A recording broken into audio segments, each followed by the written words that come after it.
The Disneyland Resort and the leaders of Anaheim, as well as the Walt Disney Company, have come together to call out the governor of the state of California for his inaction on everything Disneyland Resort reopening. Walt Disney World is doing some cosmetic upgrades when it comes to the property, heading into the Magic Kingdom's 50th anniversary year. And the governor of the state of Florida has recently removed all restrictions when it comes to that state and all of its pandemic woes.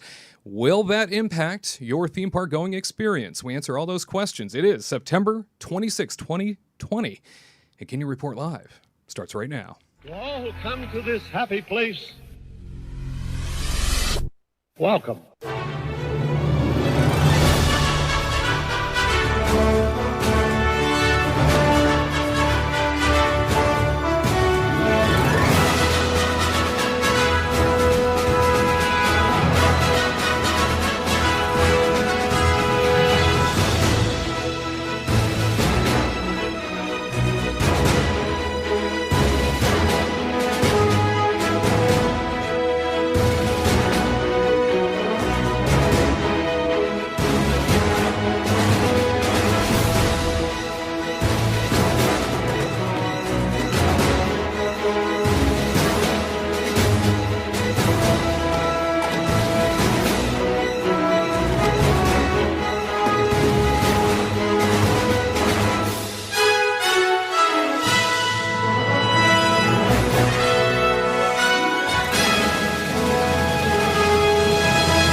We begin, as always, with that live look outside at the Disneyland Resort. We are zoomed in, it looks like on the Matterhorn bobsleds. A magical place to be sure, and definitely a location I wish I was sort of spinning around in my own bobsled today. Unfortunately, that is not the case, but so nice to see it. And now, of course, the Finding Nemo submarine voyage there through the tree line, all thanks to HojoAnaheim.com and the Mattercam, as they call it.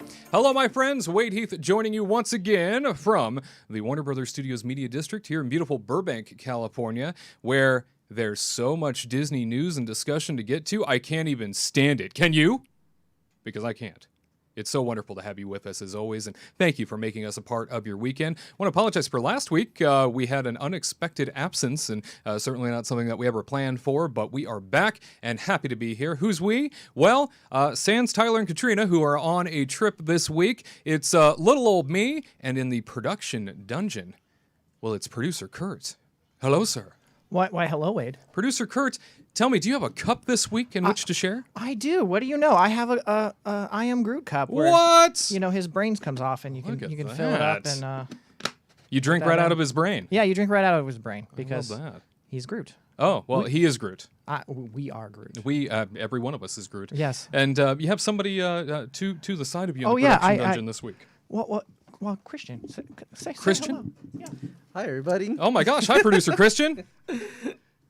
He's going to be filling in next week. Oh, interesting. Hopefully. So Hopefully. Without producer Curt around every week, sometimes he needs a break, right? Yeah. And therefore, producer Christian is learning the ropes and will one day be filling in for producer Curt. And that's not it. Of course not. There's more to the team. Out in Walt Disney World, it's our own Gared Hassel. Hello, hello. Oh my gosh, everyone. It's so good to see you. Yes, I'm talking not only to you and Curt and Christian now, but also all our beautiful viewers out there. It's good to be back. If you could not tell, I am here in Epcot. You notice the color behind me. That is going to be the Imagination Pavilion here. I'm right outside of Figment. And like the weather's actually not bad today. I got some water. I got some kid trying to fall into the water right there. But it feels good to be back. I feel like the genie after he got released. I'm about to break into a song and dance number. Ready? 3, 2, 1. Yeah. If anybody can do high kicks, it's you. We know this to be true. I Looking gotta good. stretch first. I got to stretch. Oh, my gosh. Well, looking good, my friend. Well, why don't we lead right on into some Walt Disney World news? I think it's Gared on the go time. Let's go. Gared on the go time, our Walt Disney World reporter, live from Epcot to bring us all the Walt Disney World news. Gared Hassel, what's going on in that world of Disney out in Orlando?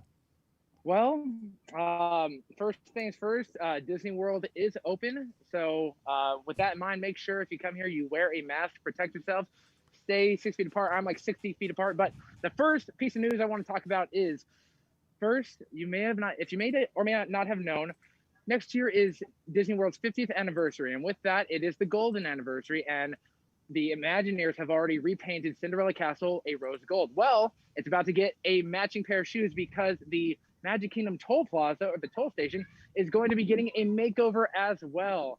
There have been Imagineers out there looking at different schematics and drawings, and it looks like it's going to be getting some sort of decoration and color change that will better match the castle. I'm looking forward to it.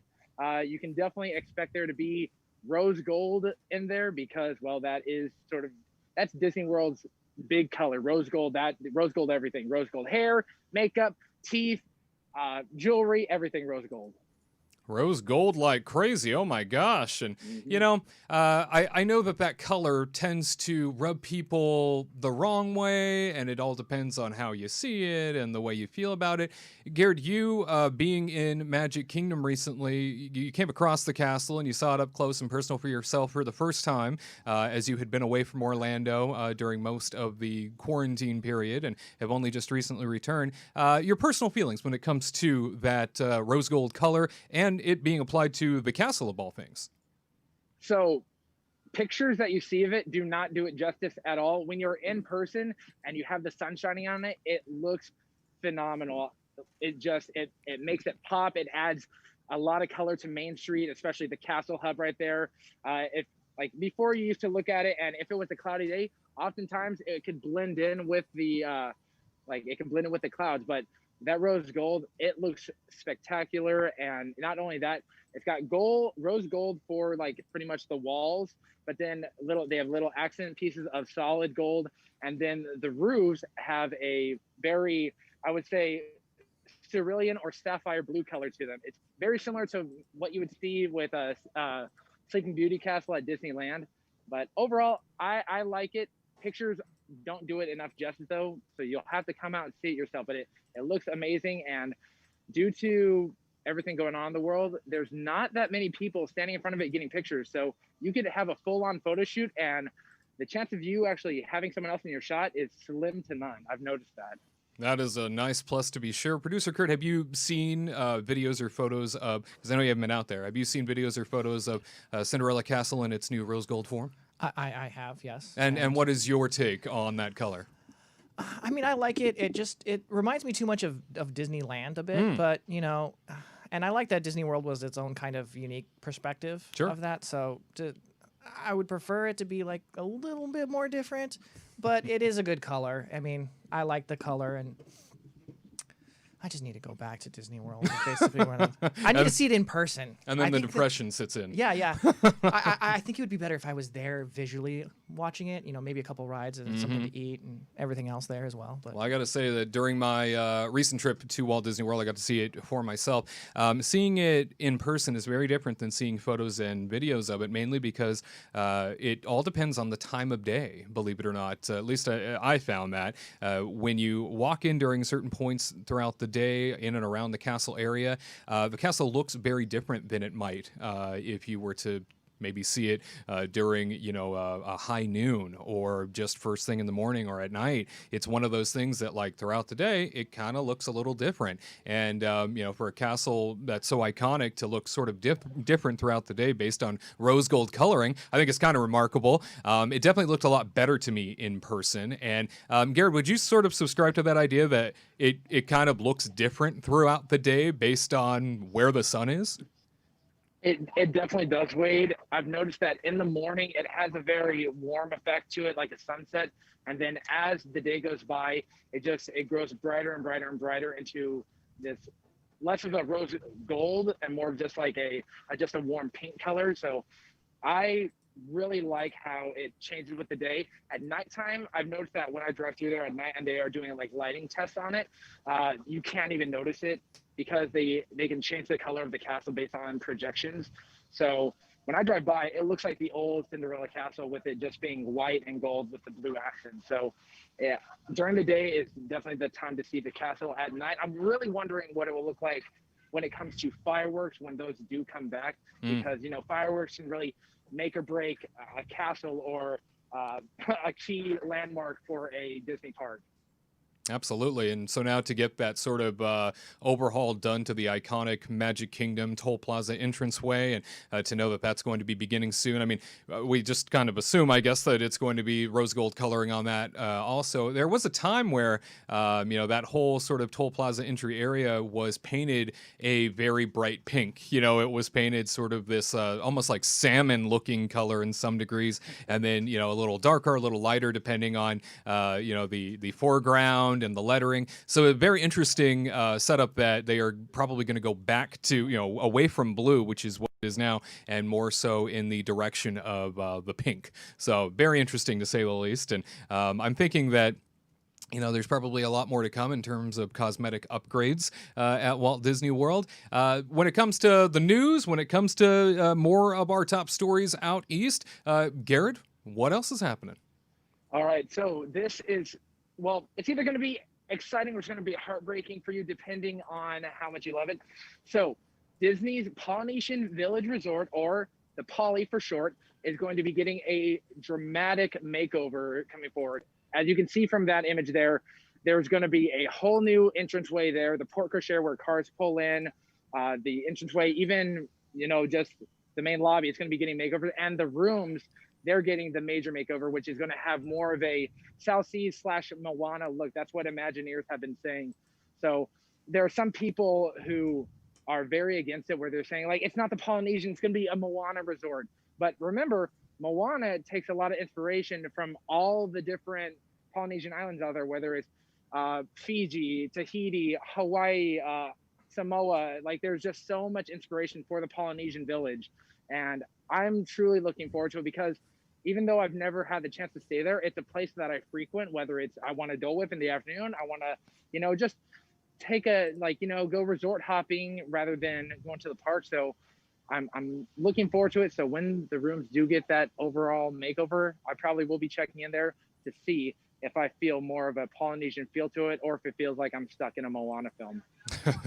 And yet again, another thing that sort of is dividing theme park fans, that whole idea of like Moana creeping into the Polynesian and taking over certain rooms. I got to say, due to the concept art that we just saw, at least what Disney has released so far, in terms of how the Great Ceremonial House and the lobby is going to be looking, that looks fantastic to me. The lobby itself, it got sort of ripped out and redone a couple years back, and we've talked about that on this show before. I think pretty cool to see the whole sort of exterior of the front of the lobby sort of get that love, and it'll be interesting to see just how things change in the lobby itself, because I know that it is a resort that has an awful lot of history to it. It is very much a location that I think for people that have been visiting Walt Disney World since the dawning days, this resort is one of those first resorts that came online, back when Walt Disney World first opened. So it carries a lot of history to it. It's definitely a location that I know, Disney diehards don't want to see anything happen to it that's going to, besmirch the memory of it or hurt the overall integrity of it. But I think based on the concept art that we're seeing, it looks like an improvement overall. So we'll definitely see what's in store when the Imagineers move in and start to do this. I think what's really interesting here, though, Gared and Curt, is like, this is a situation where they're obviously about to spend some big money to come in and touch things up in a time where they're cutting budgets across the board, and they're getting very, Disney is sort of stringent when it comes to the purse strings, and they don't want to see expenditures that they don't necessarily need, and they're only focusing on a few key projects. This one kind of got snuck in at the last minute, and now is suddenly something that they are going to be focused on after all. Curt, what do you make of that? I think it's a little interesting that this thing is getting some money when in reality, it's a cosmetic project. It doesn't necessarily have to be done. Well, I think everyone's hopeful that things are going to get back to normal here really soon. Mm-hmm. And we are preparing for that particular eventuality. Because at some point, things have to go back to the way it is. We either adapt to this or we get past this. And it's weird that, again, that they're affecting the poly that someone has, they do have a lot of cherishing, but you got to think also, Disney doesn't like to stay the way it is all the time. They want to move forward. They want to change things. Yeah. I can't recall of anything it's been the same since I grew up. You know, they've always changed things. I mean, they're changing Snow White over here at Disneyland after so long. Right. It just, we need to move forward. Keep moving forward. Keep moving forward, like the Meet the Robinson says. Keep moving forward. And they quote that from Walt Disney himself. Exactly. That's right. Gared, you looking forward to this overhaul? I won't call it a complete overhaul, but basically a touch up and some cosmetic action of the Polynesian. Oh, I am very excited. At first, when I heard the news, I was kind of like, wait, it needs a makeover? But then when I've seen aerial shots of it now versus what they predicted will look like, it was night and day for me, because I didn't realize how the grand ceremonial house, because people typically only look at it from once you're inside, you look up and you see all the decorations. But the outside of it, it looks like a resort I would go to if I went to Hawaii or I went to some Polynesian island. It looks phenomenal. I'm in the same boat as Curt, where, you know, as long as, I'm going to quote Walt, as long as there's imagination left in the world, Disneyland, we're going to parenthesize, Disney will plus never be world, complete. yeah. So yeah, Disney World. But I'm very excited for it. I think it's going to look great. I hope that they keep what works and they get rid of what doesn't work. But overall, I'm looking forward to it. And I think Disney's being very optimistic, thinking, you know what? The 50th anniversary is coming. We have to show some sense of normalcy. Let's give something to look forward to rather than doing little things. Let's sneak in a little project and brighten everyone up, like the Hawaiian sun, like Maui pulling the sun out of the ocean, or mountains out of the ocean. He's doing something with the sun and the hook. Whatever it is, sun, mountain, wind, rain, earth, Captain Planet. That's what it's all about. And keep in mind that the Great Ceremonial House, that lobby area, it is going to be, it sounds like, worked on through the night. So Sunday nights through Thursday nights from 10 p.m. to 4:30 a.m. beginning on October the 4th. So that will have some impact to the guest experience a little bit, but for the most part, being done in the late night hours. So at least there's that. Gared, what else is happening out east? It sounds like there's some new restaurants right where you are that are coming back online, or I should say some old restaurants that are returning. Yeah, so just, you know, a hop and a skip away over in good old France, they're going to be reopening Chefs de France very, very soon, which is exciting for me, because I believe a few months back when we did like our top 3 Epcot restaurants, I'm pretty sure that was in my top 3. I don't remember which number, but it's in there. And I'm looking forward to it, because just walking by and not seeing any life in there, it's a little saddening, because France is a very colorful place and it's known for its immaculate food. And when Chef de France is not open, it's just a little sad. So I'll definitely be going there and getting some delicious, you know, I like the croque monsieur. I like their lunch. You get a croque monsieur, which is pretty much a glorified grilled ham and cheese with more melted cheese on top. You get a nice little salad, some frites, which is French for fries, and a little orangina, and you just have a great time. And then you're fluent in French for about 3 seconds.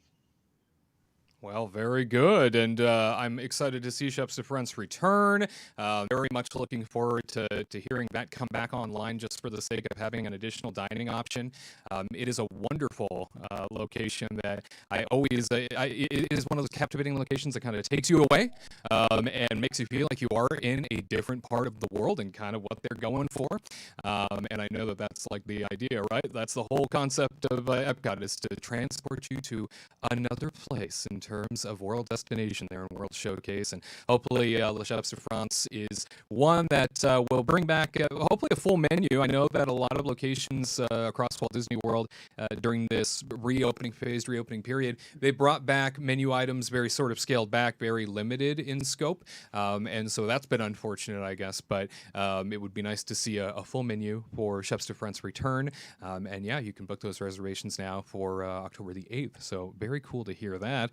And anything else in terms of big stories out east? I understand something just happened this week. In fact, just a day or so ago of this broadcast date.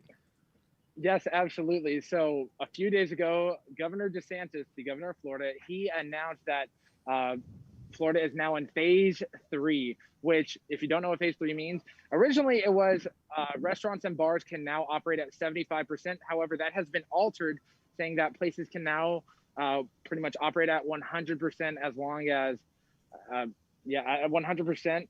But remember, this does not directly well, it affects everything in Florida, but Disney is in its own separate little bubble, literally, because Disney, being the powerhouse that it is, it can use all 100% free restrictions, but Disney's never done that. Disney's implemented its own rules to put safety as the frontmost thing. Like, they could easily have let in, I guess, like they could have had the parks operate at 50%, but they chose not to because they want to make sure the guests are safe, because Disney has some important keys that they follow, and the first key is safety. So I believe that even though that Governor DeSantis has lifted restrictions, Disney might let up a little bit, but it's not going to be, back to what it was come February. It's still going to have restrictions involved.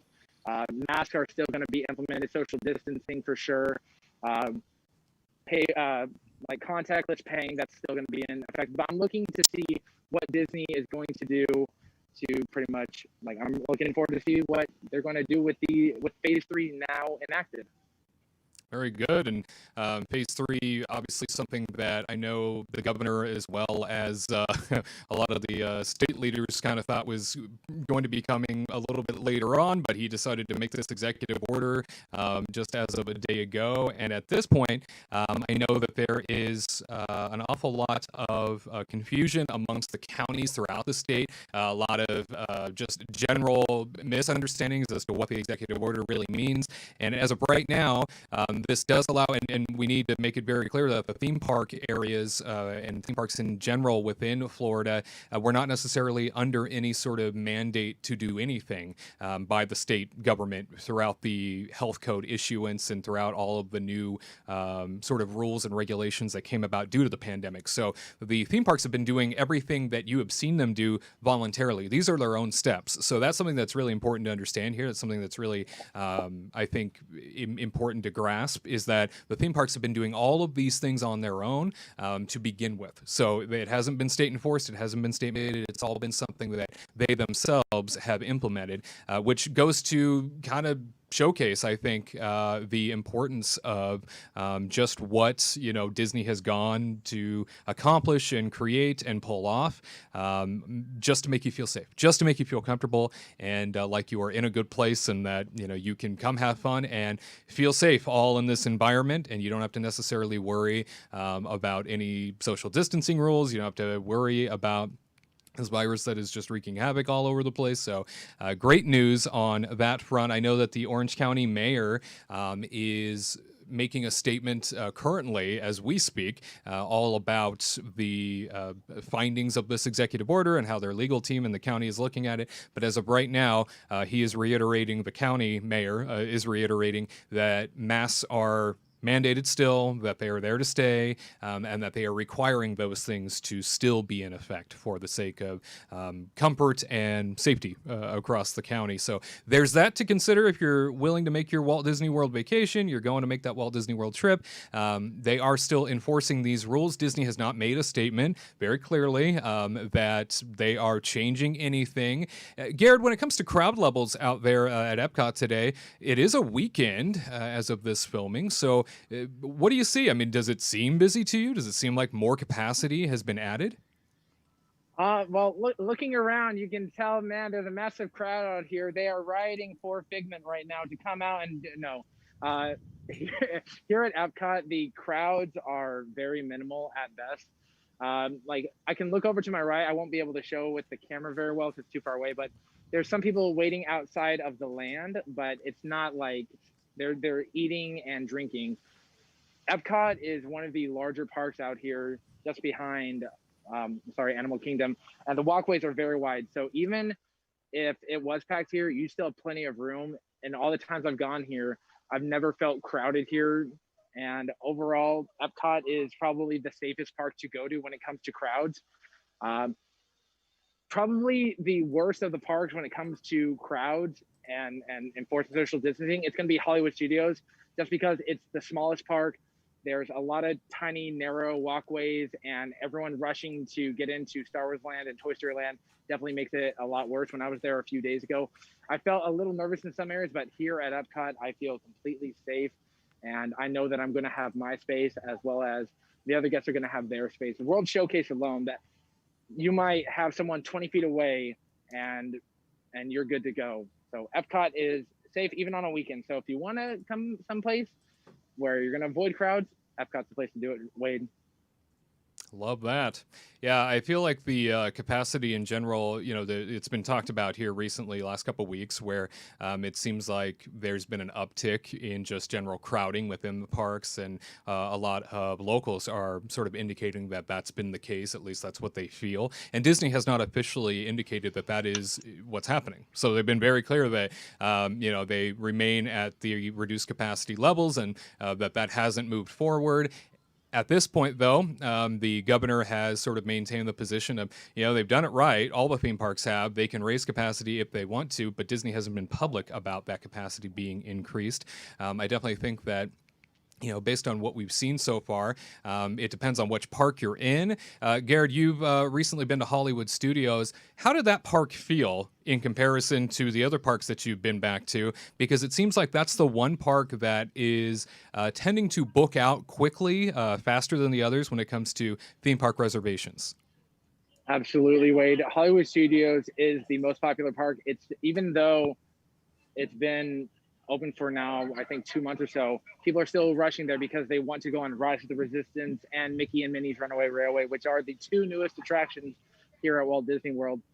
When I got there, park opens at 10. I got done parking and entered the park at around 9:30, and there were still just lines after lines after lines of people trying to enter the park. And then at 10 a.m., it is absolute pandemonium when everyone rushes on their phones to get rides. And then when they can't, you just see a massive crowd forming outside of guest relations or with any guest experience team member, because it's such a popular park. But it's really popular, and it feels like it fills up fast because it's so much smaller. You can't have as many people as you can, say, here at Epcot over there, because it just doesn't meet that occupancy limit, because 25% here is different than 25% over there. But over at Hollywood Studios, just in general, it books out usually 2 to 3 weeks in advance. Weekends for Hollywood Studios are pretty much shot unless you are staying at a Disney resort. For annual pass holders, it's gone like that. It's gone super fast. And the only really way to get in there is whether you are a resort guest or you are just buying a daily ticket. Very good. And I know that, obviously, as you mentioned there, it's a park that has so much of what's new in Walt Disney World, so therefore it attracts everybody the most. And certainly when I was out there last month, that was the case. Everybody was sort of just sequestered to Toy Story Land and Star Wars Galaxy's Edge, because that's the new hot thing, right? Those are the new toys to play with, so everybody goes running in. No pun intended when it comes to Toy Story Land, that's for sure. Thank you for that, yeah. But I know that park has consistently booked out quicker, and it's a park that has some, I think, balance issues when it comes to the levels of crowds and where they are put throughout the experience, mainly because those two lands are where everybody's at, and then the rest of the park, other than the dead center where Mickey and Minnie's Runaway Railway is located, there's very little in terms of sort of those shinier toys to pull people away to other sides of the park. So you have the majority of people all congregating in those two lands, all congregating off over into those corners. So definitely something that I think is worth thinking about if you are going to be making plans to visit Walt Disney World anytime soon and go through the reservation experience and deal with the potential capacity uptick, even though Disney, again, has not said that's the case. They haven't necessarily brought capacity up. A lot of people are saying that it does feel much more crowded than it did when they first reopened the theme parks out in Orlando. So again, all things to consider when planning your next trip.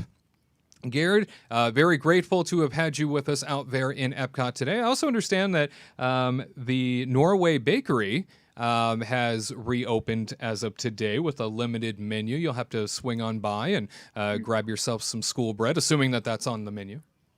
Would you like some as well, Curt? Would Christian, even, would any of you like some delicious Norwegian treats? I would be happy to get you some. I would love some. If you can express mail that out to me same day, I would appreciate that, because it needs to be fresh, right? So, absolutely. I definitely will have to check it out. The Norwegian Bakery is one of my favorite areas, just because the treats there, they're different, but in a great way. They use a lot of combinations you might not think of, and just like they have a sandwich there that has apples on it and nuts, and you're like, why would I ever put an apple on a sandwich? But surprisingly, it goes really, really well. Yeah, the Norwegians, a lot of their food it seems like it's very, I guess, natural. I know all food typically comes from, the world, but it feels a lot more fresh, a lot more flavorful, and it's not as heavy. When you eat it, it's very light, and it gives you a lot of energy because of lots of fruits and nuts and healthier options, especially the bread. The bread is usually nice and fresh and flaky and fluffy. Norway's where it's at.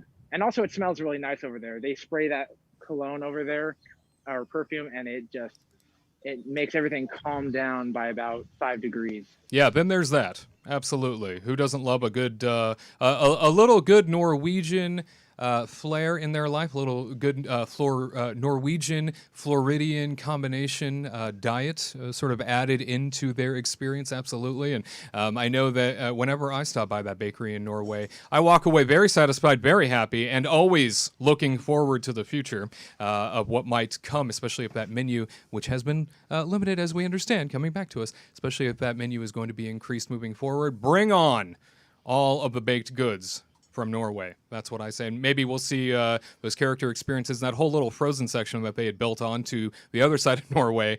Maybe we'll see that come back in due time as things sort of come back online for the sake of social distancing, and maybe we can get a little bit closer to characters. That would be cool, huh? You gonna go see Anna and Elsa, Gared? Oh, absolutely. Who doesn't want to meet a queen who has ice powers, and then another queen? Spoiler alert if you haven't seen Frozen 2, Anna becomes queen. I love Frozen's a great film.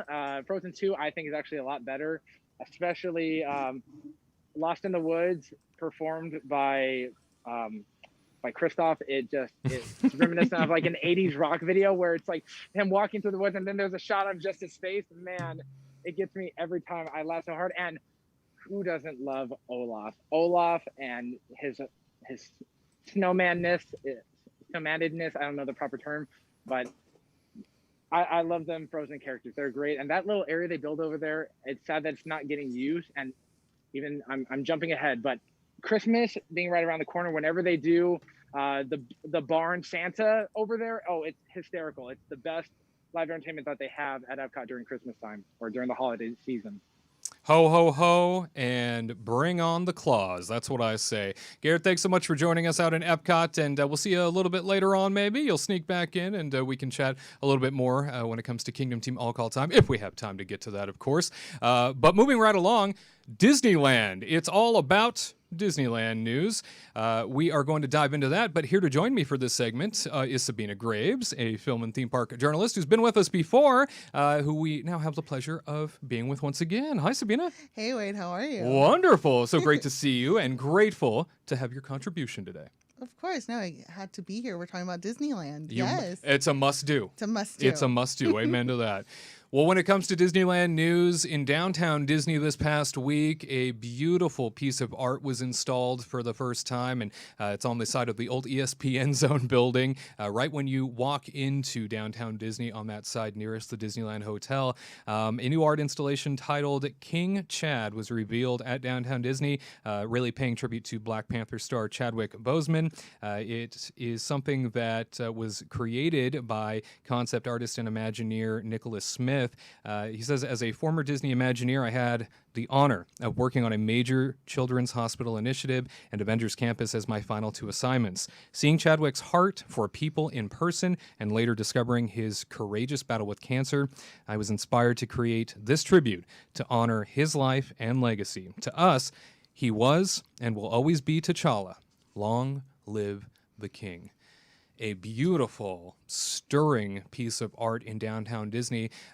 This kind of snuck up on everybody. I mean, nobody knew it was coming. No one knew it was coming. How beautiful is this thing? Oh, it's such a beautiful, heartfelt tribute to Chadwick Boseman.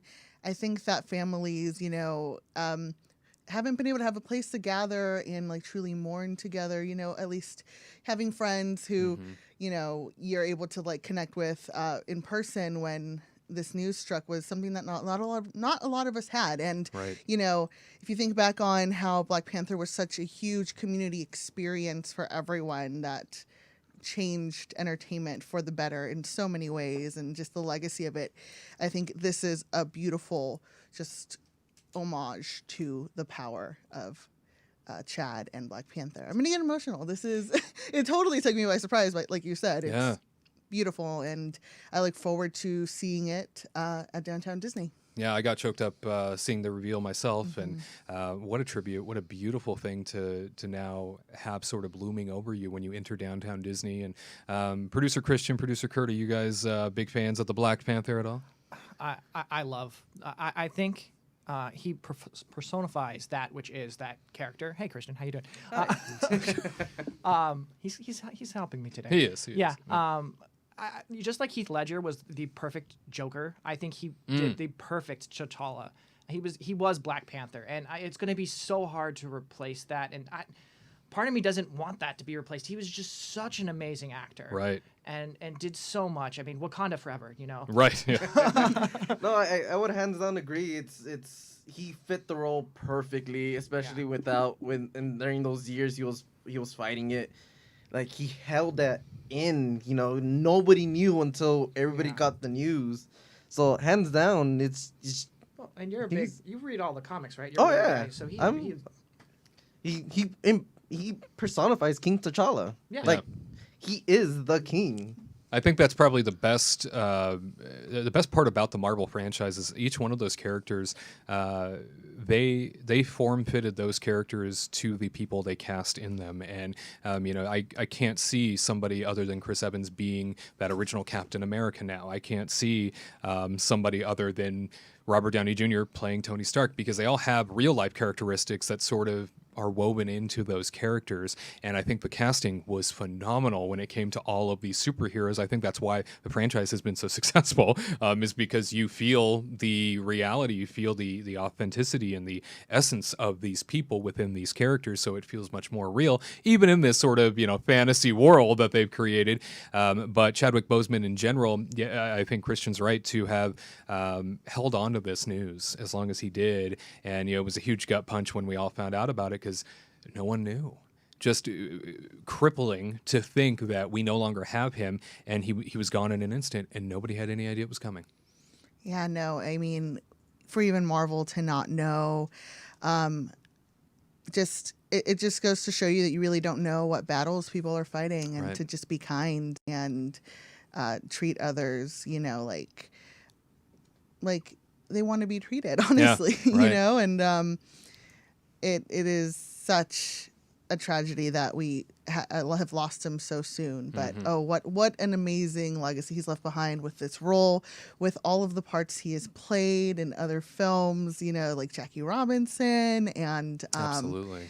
Just it just goes to speak to like Black excellence, and he did everything he could while he was here with the time that he had, and gave us so many gifts. So talk about maximizing your time. Yes. You know, he made a huge contribution, and I often think about how, you know, for the Black Panther franchise, I mean, he was supposed to be a big part of the next phase as that character, and so I know this is going to shake things up. You know, it's the least of anybody's worries, but I know it's definitely going to shake things up, and you know, Black Panther no longer necessarily being a part of the universe in the capacity that we've come to know it as. Who knows what they're going to come up with?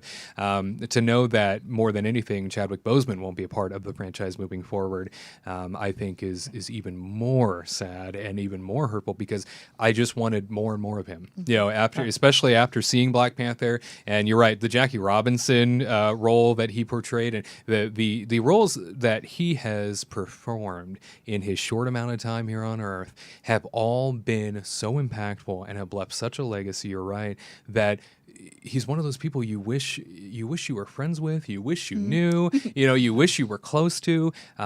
It's going to be nice to have a Chadwick Boseman nod in Downtown Disney. I hope it sticks around forever. How old was he when he passed? How old was he? Early 40s, right? Early 40s, yeah. Right? Way too young. Absolutely. Way too young. Way too young. Yeah. I just even looking at the image again, Yeah, it affects you. It gets you emotional. Yeah. yeah. I think it's him looking down at the child with the Black Panther mask, and oh gosh, a little too much. At any rate, grateful to have this art installation, especially with so much emotion behind it during a time where life is complicated and things are tense, and America is gripped in tension and gripped in rage, and it's nice to have this sort of nod to calm and peace and love that Chadwick himself, I know, would be very proud of, and is probably looking down on it right now, grateful to have seen that art installed. So if you swing by downtown Disney, you can see it in person. Disneyland Resort has canceled reservations now for their 2 resort hotels that are back online through October the 10th. Unfortunate news once again, as communication has gone out once more, indicating that there is yet another period of time in which reservations will not be honored. This has happened every few weeks or so. Another notice goes out saying, if you're going to be staying with us, don't come. You can forget about it. Be here. So, again, kicking the can down the road, and every time reservations were not canceled until the very last minute, I think it stirred up a lot of excitement for people because they thought, wait a minute, reservations haven't been canceled yet. You know what that means. Like, this is a great sign. And now here we are with now October the 10th being the new date in which it has been kicked down the road for. But October the 10th isn't that far away. So, just to know that it's still these small fragments of time kind of gives me an indication that Disney is incredibly hopeful that the Disneyland Resort as a whole, not just downtown Disney, but the resort as a whole and theme parks are going to come back online at some point. And we'll definitely talk about that. But another cancellation through October 10th. Yes, that is so heartbreaking. Although it's true, like they don't cancel until like right before. That happened to me for my birthday with my Blue Bayou reservation back when so naive I was about what was going on. And yeah, like it was right before June 21st. My Blue Bayou reservation was still there. It was lovely. It was like, oh, you're gonna go have dinner here, and no. Got canceled, not quite, and then they blocked off all the calendars for a few months. So. Yeah, I mean, this is such a hard situation to be in for everybody. There are no easy choices being made. Yeah. And all the consideration is going toward everyone's safety and, erring on the side of utmost safety for the moment in California is what's happening. But yeah, no, my heart goes out to the families who won't be able to join us for their vacations. Yeah, it seems a little strange that, and I get it, maybe you're trying to hedge your bets if you booked reservations to stay at a Disneyland Resort hotel right now because, again, that information has not been put forward as to when theme parks are reopening. So unless you're coming for business, which there isn't a whole lot of right now, I don't know necessarily why you'd be booking hotel reservations unless maybe it's for a staycation. A little getaway where you just stay in the room, just order your room service maybe if you're staying at the Grand and then walking on over to downtown Disney. But I mean, other than that, there aren't a whole lot of attractions that are open otherwise in the county. You might drive on over to Knott's Berry Farm and get yourself some of that Halloween. Yeah. Halloween outdoor dining experience. Absolutely. Yeah, go get some of that maybe, and head back to your resort hotel. But October is yet again another time where we are seeing cancellations run through. So just the beginning. I'm sure we will hear many more cancellations to come if guidance is not issued very soon. And as of right now, I would say you probably don't want to be booking a hotel reservation and to put that deposit down, save your money, and just wait for the information. It's the best advice I can give. Yeah. When it comes to Disney and their Premier Passport, that's the passport, of course, that allows for you to experience both coasts of theme parks. That is your annual pass option there. It's the most expensive of all the passes online that you can purchase. Disney is extending Premier Passports 30 days at a time while the Disneyland Resort remains closed, and that full extension is to be made when California parks reopen. They did send a letter to annual pass holders recently that have this Premier Pass saying, thank you so much for your continued patience as we navigate through these unprecedented times. We can't tell you how much we appreciate the ongoing support and loyalty we've seen from pass holders like you. In the coming weeks, we will be applying extensions to Premier Passports on the verge of expiration these days. These 30-day extensions, rather, are being made so that passports remain active and available to make park reservations at Walt Disney World Resort, while the Disneyland Resort theme parks remain closed. Extensions will continue on a monthly basis until a theme park reopening date has been identified for the Disneyland Resort. At that time, a final extension will be applied to all Premier Passports based on the theme park closure period, so you can return to making magical memories again on both coasts. I love the way they tie that all together at the end, and here's a nice little magical bow on top. And it's nice to see that this is being extended out. I know a lot of the other annual passes aren't having the same luxury, though. You know, they aren't necessarily either payments have stopped if you have a payment plan, and there isn't any discussion of you getting any more time added on to your pass. And I get it, you know, in Southern California, Disneyland in particular, the majority of people that sustain Disneyland are annual pass holders. So at least for the Premier Pass, good news for them. Oh, yeah. Yeah. Good news for them. I have a just Premier Pass. Yeah. So, yeah, no, I this is such a crazy situation. I know a lot of people have been like, do I still get my discounts even though my pass is expired?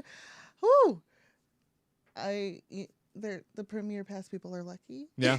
Yeah, very fortunate. Very fortunate. Who knows what will happen when everything picks back up, honestly. Yeah. So We'll see. I know that Curt and I, producer Curt, we have the Flex Pass, both of us. Yeah. Just when does yours expire? Mine expired already. Oh, it's done. Yeah. Yeah, mine and there's no expired. option to re-up Yeah, so at this point. but I was paying monthly on it, so I called them up. It took me like 45 minutes before I got to talk to someone. But I was saying, because it expired, I want to say in June. Yeah, in June, because I got it on my birthday. So, and they were closed since March. And I said, hey, when you guys get back, you can charge me again for those 3 months. So they're supposed to, when Disneyland does open again, I'm supposed to get it for another 3 months, and then they'll just charge me for it. I don't know when that will be, but I am looking forward to being able to go back. But that's because I was paying monthly for it. Now I think if you paid all of you just didn't. I think they either credit it to you the amount or they might extend it. I don't know exactly how that works. It's kind of weird, and it's hard to find on the Disney website where exactly to find all this information. It's like almost like they're trying to purposely hide it from you to yeah, you know, like they don't want you to know. It's like, what have you decided to do? I know there's a lot of us who've been like, just continue to take our money. We'll just take the like allotted months afterwards when it comes back. Yeah, but give me my time back later. Yeah. Yeah. So but what also sucks is like I want to go down to downtown Disney and get my pass holder discount. yes, But I don't have a valid pass. So whenever I tell them that, they're like, oh, well, it's not valid right now. Yeah. So I get kind of screwed out of that. Luckily, I have a Disney Visa card. Yeah. Luckily, I have a Disney Visa card. So it's pretty much, I think it's 10%. it's 10%. It's the just same tax off. Yeah, exactly. So I still get that on it. But, you know, I still want to flash my pass. That's the whole fun part of it. I right? have bought so many home goods for being in lockdown and sweatpants that I would like to continue to like get while I'm at home. Go to Disney Home over there at downtown Disney and just stock up on like some gorgeous plateware. I have like the tea set mixing bowls that I've been using a lot as not mixing bowls, but as like cereal and soup bowls. Yeah. And I think that like set was like $40 it might have been, but it went down because of my pass, and I just would hate to imagine going to downtown Disney and not being able to like get that discount, even though there was all this crazy mix up with everyone's passes in limbo. Yep, it's tough, and mine expires in October, so coming right up, and get all the Christmas gear. Yeah, right. As soon as it drops before it make it worth expires. it now. You bet. So we'll see what happens with all of the pass drama and passes as our theme parks come back online officially, and on top of that, we'll see what happens with annual passes in the future, because it sounds like, based on some statements that were made here, I believe last month, by the chairman of Parks and Resorts, he was kind of indicating that reservations might be around to stay. You know, the theme park of the future can look very different depending on what our future looks like in general. So we will see how they place that together, and if annual pass holders are sort of a part of the future as they have been in the past. I think things might be very different moving forward. I'll miss my pass. No, same. I mean, I'm cautiously optimistic because we have seen what's been going on in Orlando, where at first everyone was like, everyone's passes have these restrictions. But as people started coming in, all those sort of restrictions started like lessening, and people were able to find reservations and go in. So cautiously optimistic, but we shall see. That's the greatest way to put it. Cautiously optimistic. There you have your Disneyland Resort Roundup. Well, ladies and gentlemen, it has come to our attention that this past week, Disney leadership, along with the mayor of Anaheim, have come together separately to share their disdain for the lack of guidance that has been put forward by the governor of the state of California.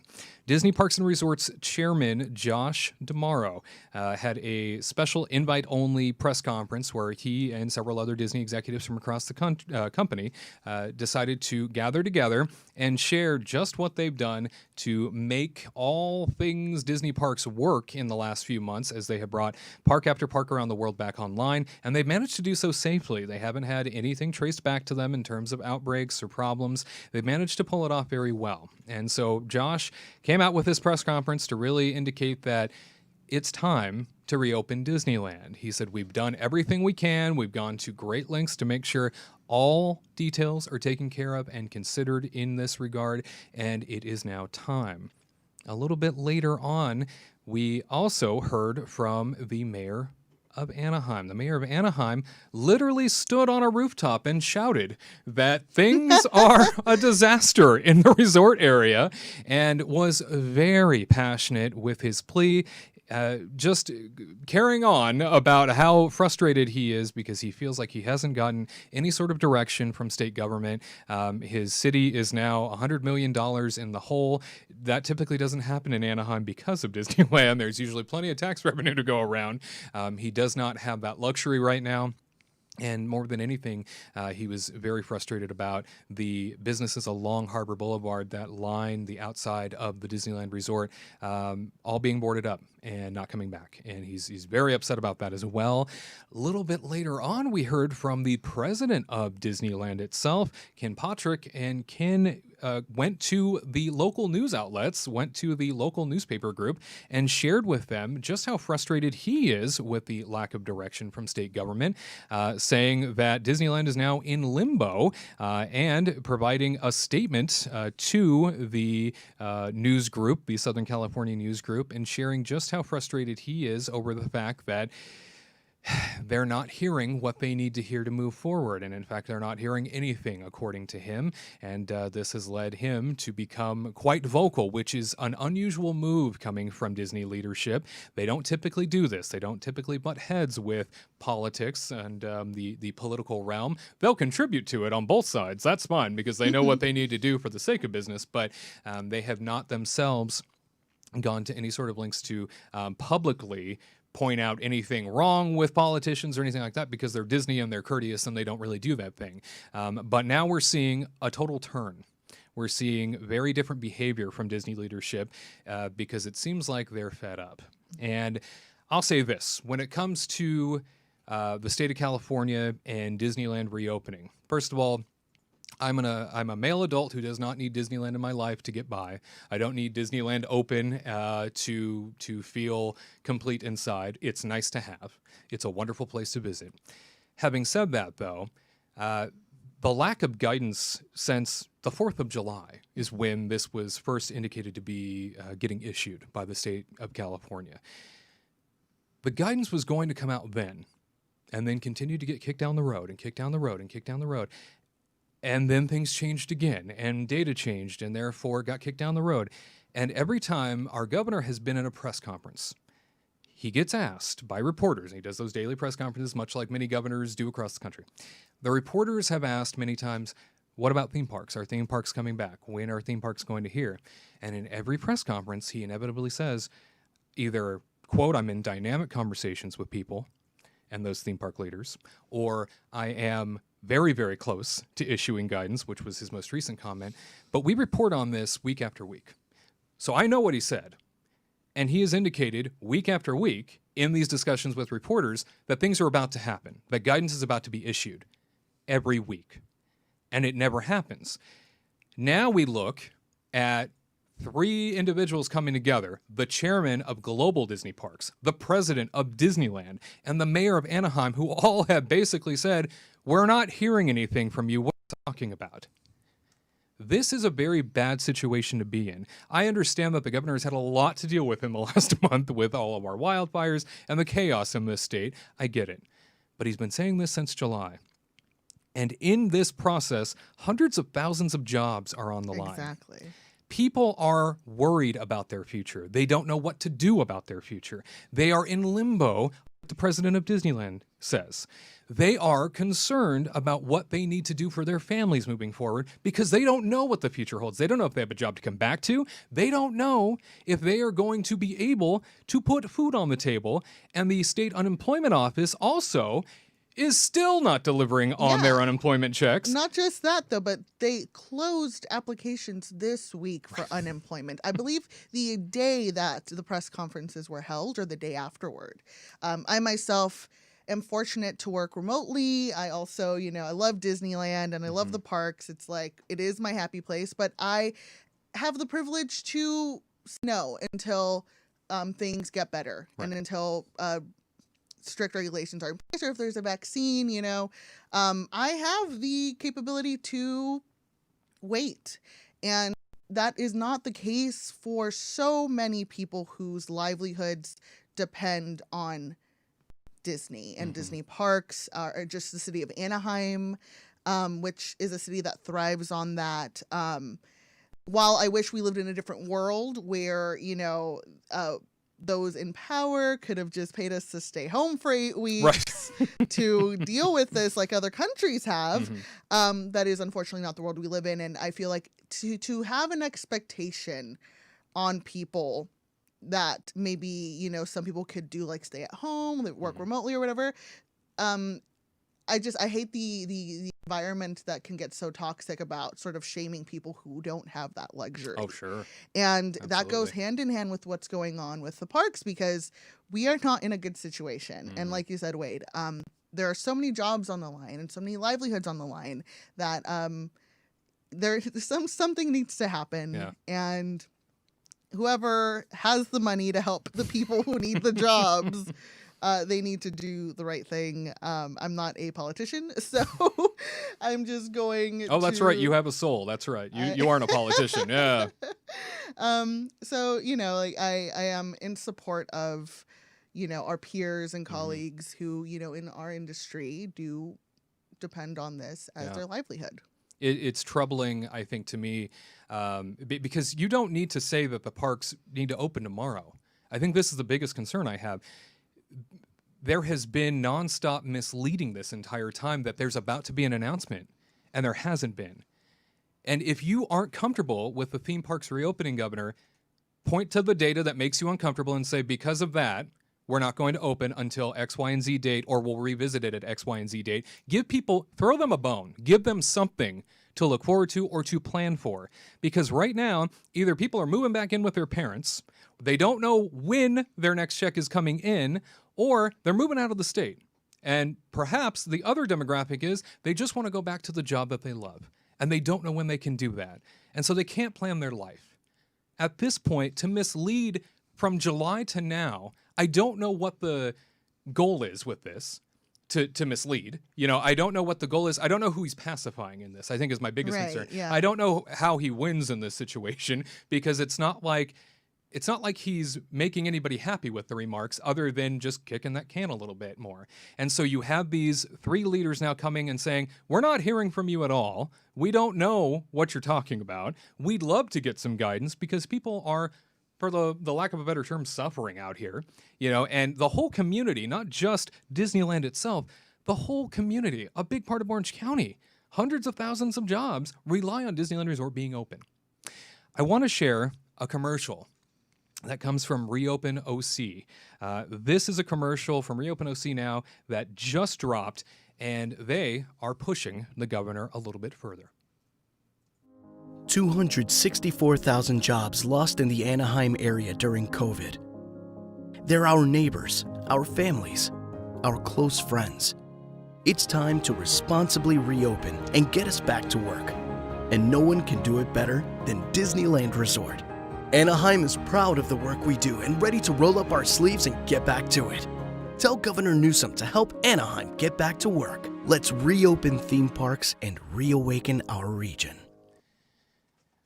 Governor, we hope that you step up and do the job that you are elected to do. You're here to lead. And again, I say, I understand you've had a lot to deal with recently, but the Disneyland Resort is one of your biggest single-site employers in the entire state.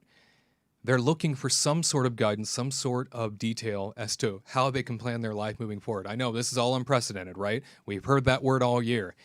Help them know how to be more comfortable with their future. Give them the guidance they're looking for. Step up and share with Southern California what things are going to be like moving forward.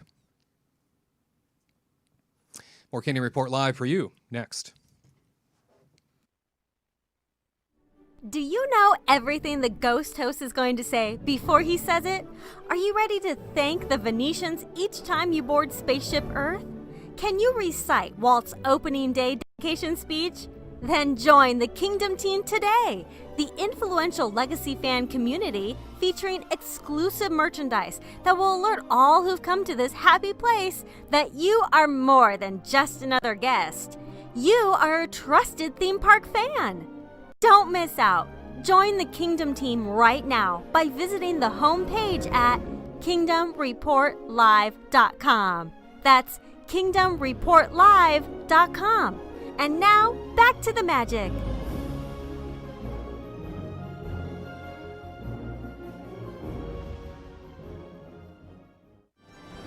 Kingdom team, all call time. This is questions, answers. You got questions, we got answers. If you want to share your questions with us, go ahead on over to kingdomreportlive.com, fill out a form, or you can leave it in the comments down below if you see us here on YouTube or on Facebook Live. Share with us what you have on your mind, and we'll get to it just as soon as we can. Getting lots of questions from you as of late, and we greatly appreciate it. Today's question comes to us from Sunny Eclipser. Sunny Eclipser asks, what sort of capacity do you imagine Disneyland will allow into the parks when they eventually reopen?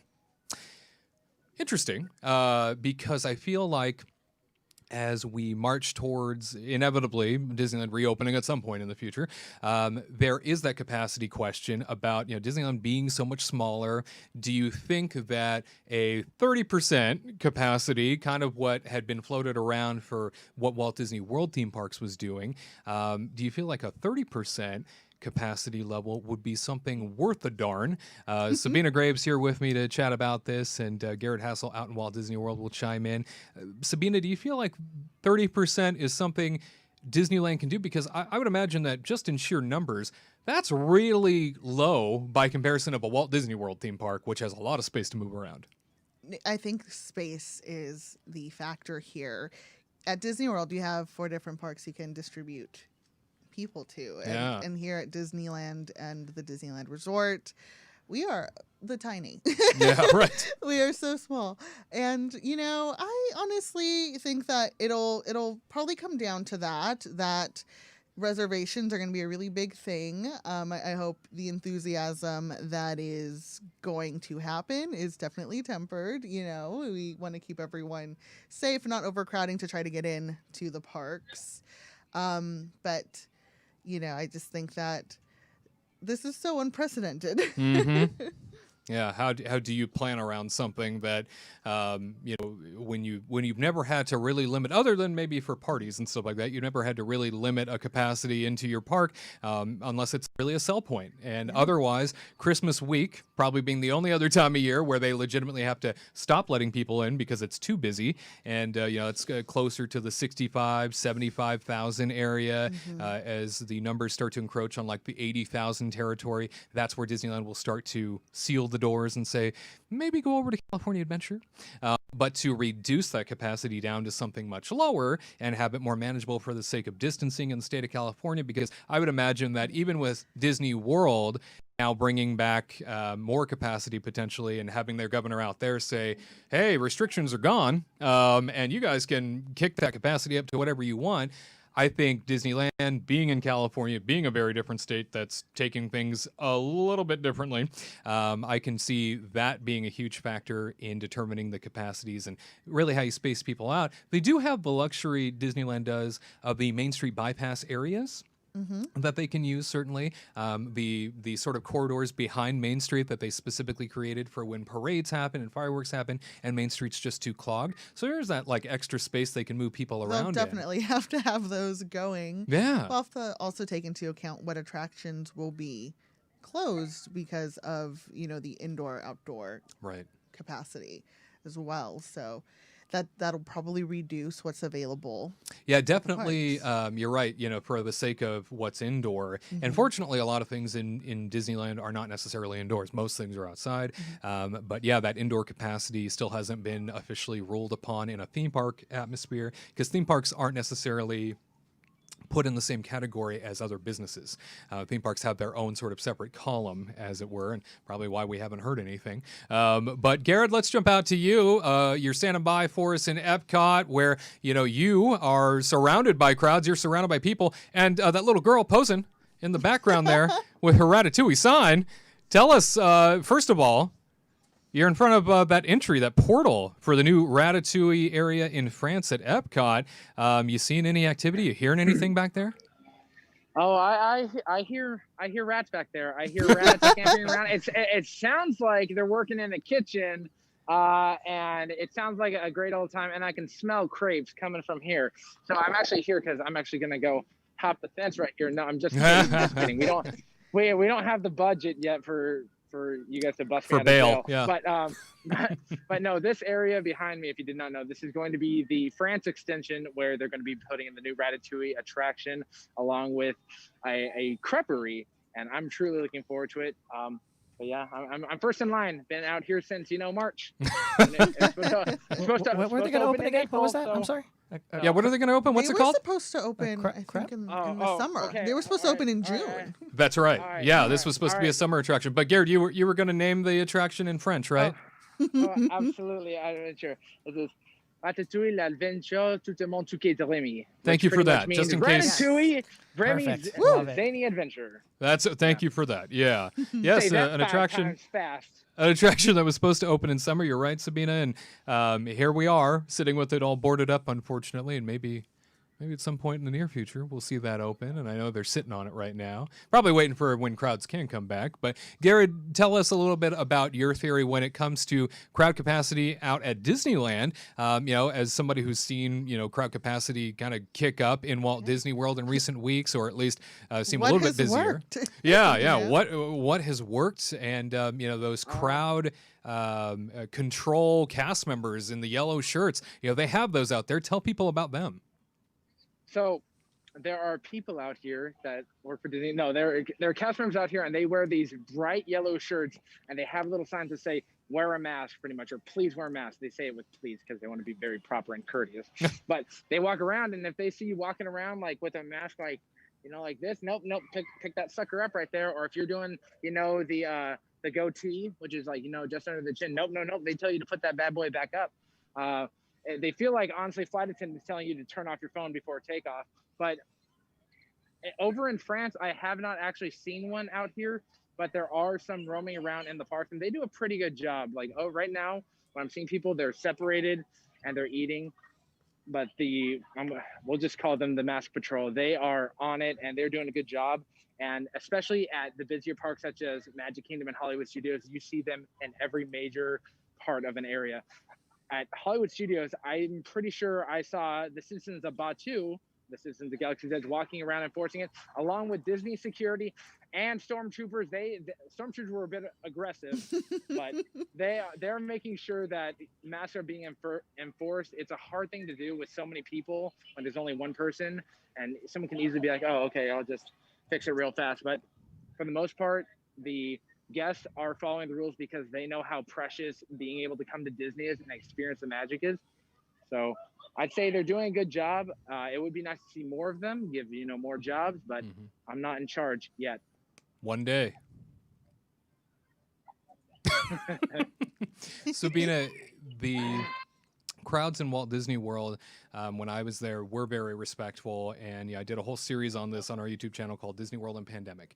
And I covered everything from the park experience to dining, to the travel experience to the hotel. And there were parks where I saw the occasional person not abiding by certain rules, but it was very few and far between. And cast members were really on top of things. I think some people forget, though, that when you visit a Disney park, 9 times out of 10, you're with like-minded people that are there to really just get captivated and taken away in the magic, forget about the real world. It's hard to do that sometimes when you have a mask on because it's a constant reminder of what you're dealing with, but it's definitely a different environment. And I feel like having experienced that out in Walt Disney World and in a state that has had far less restrictions than, say, California, do you imagine that we're going to see that same type of behavior out here in California when Disneyland reopens? I absolutely think so. I think that a big part of being in the Disney community is, to be respectful to one another, and we don't want to have the things taken away. So there is that definite aspect of it where, I would like to think that for the most part, folks who will be visiting the parks will be abiding by the guidelines. There are a lot of people in the community who are going to wait as well, and I think to each their own in that regard. Like, we are all able to do our part in different ways and looks different for everybody. And I think it's very important that if you're going to a theme park, to be respectful for to the cast members and to their safety. So I hope, and I'm hoping for the best in people here. Yeah, and I think we'll see it. Typically, somebody who's worked for Disney for well over a decade, I did encounter the occasional bad apple. Very few and far between. Most people that come to Disneyland are there to feel good, and there to get along with people. And I often said to, whenever I had somebody that would come to me and say, I lost my wallet, or I left my purse somewhere and I can't find it now, I would always tell them, because I believed in this and I always saw this as a result, I would always tell them, believe it or not, this is probably the best place to have lost something, because we're likely going to find it and it'll all be intact. And by God, it always is. It's so true. I've left my purse on Star Tours through just a whole ride through. And at the end of the ride, whoever was sitting in my seat came out with my bag and was like, did anybody lose this? Yeah. Like, I just found this. And, that is that sense of community that I think, will do their best to do their part. Yeah, and we'll definitely see a limited capacity, certainly as the theme parks reopen, until people get a little bit more comfortable with being there and the state gets more comfortable with allowing more people in. So I definitely think that we will see those caps. Where it will be, of course, all depends on what Disney can open up. So a lot of factors playing into it there. But for the most part, I think you're going to see behavior that is good, behavior that is upbeat, and behavior that abides by what is being asked, as we have seen in downtown Disney for the most part. Other than people stopping off to eat where they can remove their mask, we witness time and time again people being respectful of those rules in downtown Disney. So we look forward to the future theme parks reopening at Disneyland, and to finally get back to full capacity one day. Bless up, as they say. Ladies and gentlemen, that about brings us to the close of our show. I would like to share with you that Sabina Graves over here can be found a few different places. Share with us first, though, a little bit about this podcast that you do. Oh, yes. So I am currently the head writer for a podcast and YouTube series called Something Scary, which is a Generation Z series of campfire tales. It's animated. It is pretty grim. We're not children genre at all. Definitely a little bit more on the young adult side of things. So definitely if you have young ones who like scary and who watch some pretty violent things with your supervision, I would encourage you to check it out. That's currently the main thing I'm doing. I'm also a theme park journalist. I have, for the past few months, taken a break in that regard to really, find where I have been feeling with it. And I think Wade and I, we agree on many things in that regard. And seeing where the theme parks have been going in the past few months in Orlando have definitely influenced and informed, sort of our stances on where we are going to be focusing our attention to. Yeah, you bet. Absolutely. And the podcast itself, quite chilling. Very chilling. From time to time, and definitely worth a listen. I know that we can find you many places on social media. Where? On Twitter at Sabina has no R, and on Instagram at that lady Graves. I might be doing some awesome Halloween haunt related journalist stuff, adventures. I'm going to the LA Haunted Hayride. I will be reporting about that and about a number of other offerings like the Stranger Things experience for the website comingsoon.net. Everything definitely with the safest of precautions during this time. Very good. Well, we are grateful to have had you with us this week. Thank you, as always, for your contributions. Very wise, very brilliant. That's our Thank you Sabina. for having me. Absolutely. Thrilled to have had you with us. And one last check out east in Epcot. Gared, Hassel, anything exciting to report as we get to sign off here? Can't hear you, buddy. Gared, you gotta unmute yourself. Sorry. Oh, sorry. There we go. Apologize. Sorry. As I was saying, a squirrel cut me in line for, Ratatouille. And I was about to have that. So Remy came out and had a full-on conversation with them. So thank you, little chef. He had to go back in there. You guys. Oh, we missed it. Dang it. Able to. Yeah. And it was muted the whole time. We could have heard it. I'm very, very, very sorry. Remy is a quiet chef. He doesn't like many people to know what's going on in his personal life. Well, I completely understand that. But out here, no, the weather's perfect. People following social distancing guidelines, people staying safe.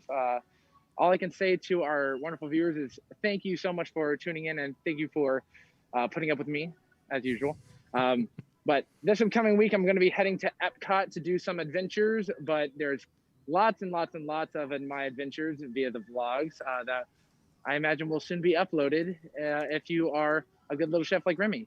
So stay good and you get entertainment. If you're not good, well, you're still going to get entertainment because I don't have much social life.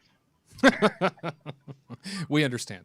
No, great work out there. Thank you for your contributions today, as always, and we look forward to seeing you over on our YouTube channel at The Kingdom Report. Definitely new vlogs every week from Gared. You can also check out, most recently, he stopped by the JW Marriott here in Bonnet Creek. I say here, meaning Orlando. There in Bonnet Creek, I should say. If you were to describe it in a word, Gared, what would that word be? Immaculate. Wow. That's the word. Thank you for that. I was gonna say Tony Stark meets Wakanda, but that's not a word. That's not a word. That's not a word. Immaculate. Appreciate I'm that. gonna go hop the fence now. Yeah. Hop a fence, off you get go. Those crepes. Bring me one. Yeah, get them grapes. Crepes for all. We love you, Gared. Thanks so much for being a part of the broadcast, and thank you for being a part of the broadcast today. If you haven't already, make sure you give us a big thumbs up wherever you're watching, whether it be on Facebook or YouTube. Helps the video perform, helps everybody see a little bit more of the action, and helps us to know that we are on the right track when it comes to content for you. As always, remember that the legacy of Walt Disney, well, it lives on because of people like you and me. We'll see you next week, 3 p.m. Eastern, 12 p.m. Pacific, for an all-new Kingdom Report Live.